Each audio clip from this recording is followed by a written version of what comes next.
Hey there everyone, this is Ill Factor, and in this video I just want to highlight a specific plugin that I usually like to go to when it comes to drum programming. So let's dive right in.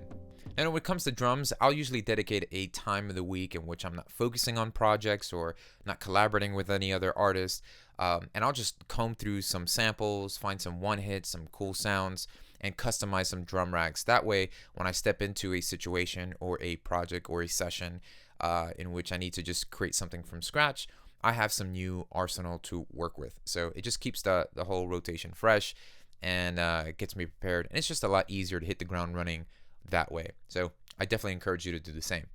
But also sometimes I will gravitate towards virtual plugins that are triggering acoustic drums, and one of my favorite ones to use is BFD2, and that's what I'm going to be highlighting in this video. BFD2 is a great third-party plugin that, as you can tell just by looking at it, just simulates a already recorded and really well recorded acoustic drum set. And they also do a couple other digital sample drums as well. There's they have an 8-bit sound expansion, so it's just as easy as loading a kit. And a lot of these are just so amazing sounding. And one thing that I really like about it, more than just getting great drum samples on there and the different velocity layers, is the precision of the room, overhead, and ambient miking that also comes with the BFD sound packs. So they're great because these are really the key essentials of why I love this plugin, is because the room mics actually give it that vibe. Now, in this particular case, I'm using a marching band drum kit, which has got a bass drum, a marching bass drum, a marching snare, and you have the quad drums here. And this really stemmed from my time working with or being around the Timberland camp, in which they would actually, we used to bring actual live drums in the studio, track them live, and double take them, and got this big sound. And so I had that room acoustic environment that I like, that I just grew up producing and being around. So I think BFD does a great job of capturing that momentum as well.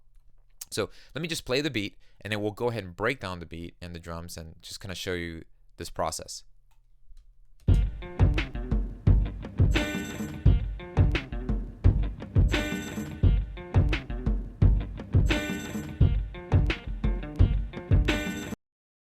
So I start off creating a drum pattern triggering the BFD drums. And next, I head over to the envelope page so I can go ahead and draw in some pitch bend changes. A lot of times while I'm playing this live, I'll either pitch up or down just to change the actual timbre and tone of the drums. This usually kind of gets me in a creative vibe. So if I hear the drums pitched up, it gives a whole new tonality, it snaps better. So, that's usually what I'm doing in the creative process. Or I can just write the beat down and also change the pitch later. So that's what I'm about to do now. So what I'm going to do, now that the pitch bend envelope has been selected, let's go ahead and just grab that whole section and move it all the way up.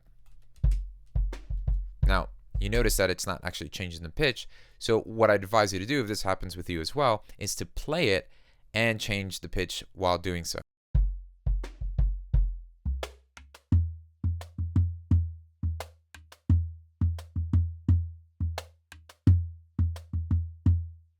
So once I got that BFD there, and I like the way it pops, and here's the reason what I mentioned earlier about the room miking and stuff. Like, this is the drum drop,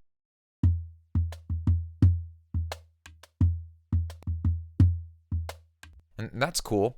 You can also go into each of these parameters and change some of the damping, so that it's almost like changing the decay of that hit. You can tune it up and down here. I just find the pitch bend up and down. Look, it's just something I normally do when I'm playing, so it's just easier for me. But and I like it easier than going to each individual hit and tuning it all the way up or down. But you have the options here. So there's a lot of really intricate stuff that are really cool here. What I like to do is incorporate the dry and some of the room miking. So let's do that.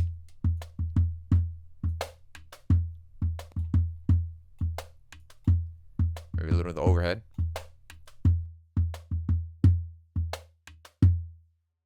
Okay. And now I will tend to just put a bit of overdrive on this, and this just gives it a good edge, brings it really front in the mix, and adds some good extra transients to give the drums extra punch.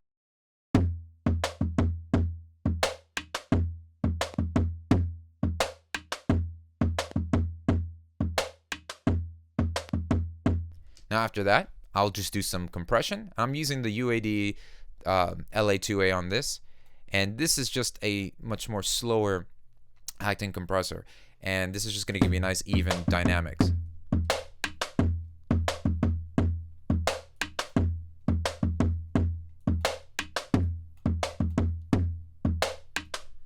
Once I get that going, in this particular reason, I'm not doing this all the time, but I just figured, hey, why not try it and see what it sounds like. I'm using a delay, but the UAD precision delay. Now, this could be done with any delay in particular. I just happened to just double click this by accident and it was there, and I was like, oh, cool, let's just mess around with it. What I'm doing is, but the principle can be applied anywhere. What I'm doing is I'm giving a short, almost slack back delay here, and I'm just muting the left channel, so I'm only hearing the right channel being delayed. This is the results you're getting. And this is with both channels playing delay.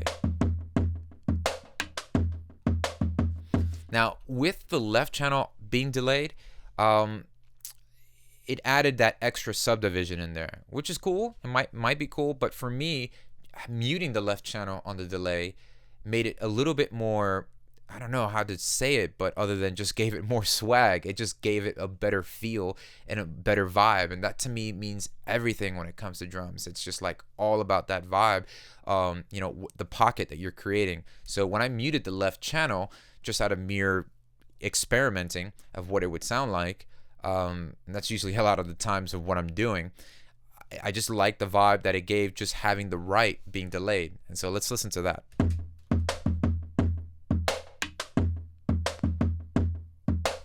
And I'm giving myself a very short feedback here so that the delay isn't going on and on afterwards. And I also did not have the delay as wide. Well, we're not using anything on the left, so, but I'm not making the delay that wide, so I'm bringing it around there, around 70 something, and the mix very little since it's a direct insert onto the BFD plugin. I'm not using it as a send. So that's usually the formula here with this BFD. It's got a nice feel to it. And now what I'll do is I'll layer this drum pattern. I'm going to go ahead and layer this drum pattern with a drum rack filled. And this, so the way I treat this is I'll have my foreground kick and snare, and then I'll go ahead and have that layered with the BFD. This is without my foreground beat.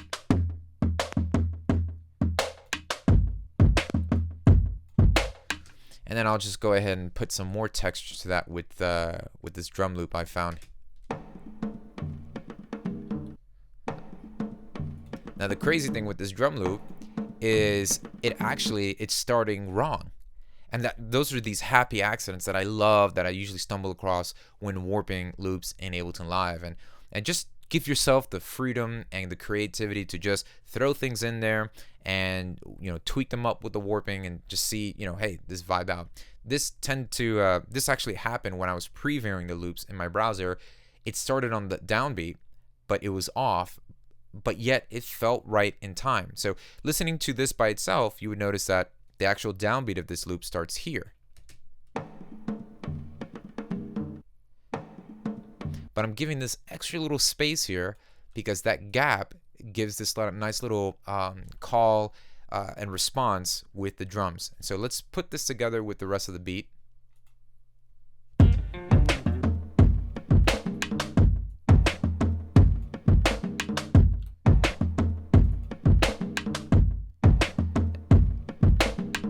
And so I have this this hit here on the offbeat, so I might want to just nudge that over so that it's landing right on the bar, beat 4 of bar 2.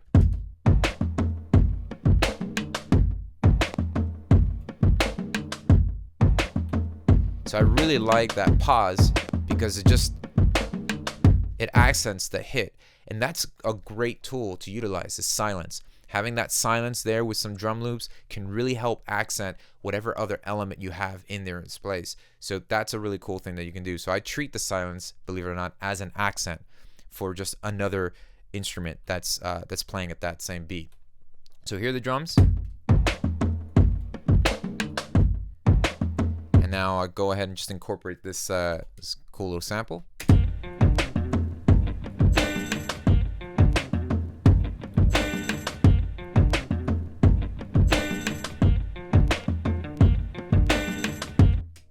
There you go. Now that was just a little quick look at me breaking down the beat. I'll be doing much more of these down the road, so be sure to subscribe to this channel so you can stay up to date with upcoming videos. And once again, as my gift to you for watching this video, I'd love to send you a free Ableton Live set loaded with loops, effects, instruments that I've created, drum racks with some sounds, and some vocal processing plugins that you could use today on your projects. So click the link below in the description box to download that. It's yours absolutely free. It's just my gift to you for watching this video. Thanks, and looking forward to seeing you soon.